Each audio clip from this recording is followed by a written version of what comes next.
नमस्कार दोस्तों, आज हम सुनेंगे जितिया व्रत की पावन कथा। यह व्रत हर साल माताएं अपने पुत्रों की लंबी आयु और सुख समृद्धि के लिए करती हैं। इस दिन माताएं बिना जल पिए निर्जला उपवास रखती हैं और अगले दिन पारण करती है। कहा जाता है कि जो माता इस व्रत को नियम और श्रद्धा से करती हैं, उसके पुत्र की रक्षा स्वयं भगवान करते हैं। बहुत समय पहले की बात है। एक गांव में दो स्त्रियां रहती थीं। एक धनी स्त्री और एक ब्राह्मणी। दोनों ने अपनी संतानों की रक्षा के लिए जितिया व्रत रखा। धनी स्त्री ने पूरे नियम, श्रद्धा और विश्वास के साथ व्रत किया, लेकिन ब्राह्मणी अधीर हो गई। व्रत बीच में तोड़ दिया और खाना पीना कर लिया। समय बीता, दोनों के पुत्र बड़े हुए। धनी स्त्री का पुत्र सुंदर, बलवान, तेजस्वी और दीर्घायु बना, जबकि ब्राह्मणी का पुत्र कमजोर, दुर्बल और अल्पायु हो गया। तभी सबको यह समझ आया कि जितिया व्रत का फल वही पाता है जो इसे पूरे नियम और सच्ची श्रद्धा से करता है।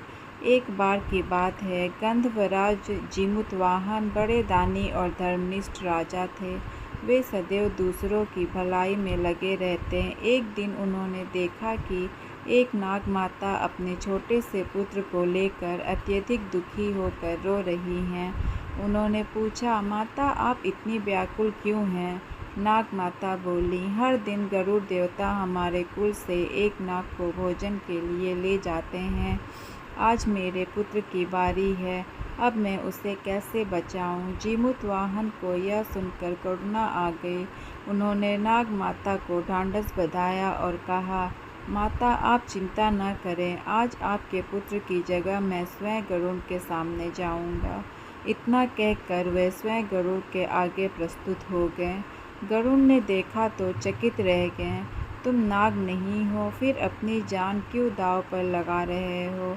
जीमूतवाहन ने शांत स्वर में उत्तर दिया, यह मेरा धर्म है, दूसरों की रक्षा करना ही मेरा कर्तव्य है।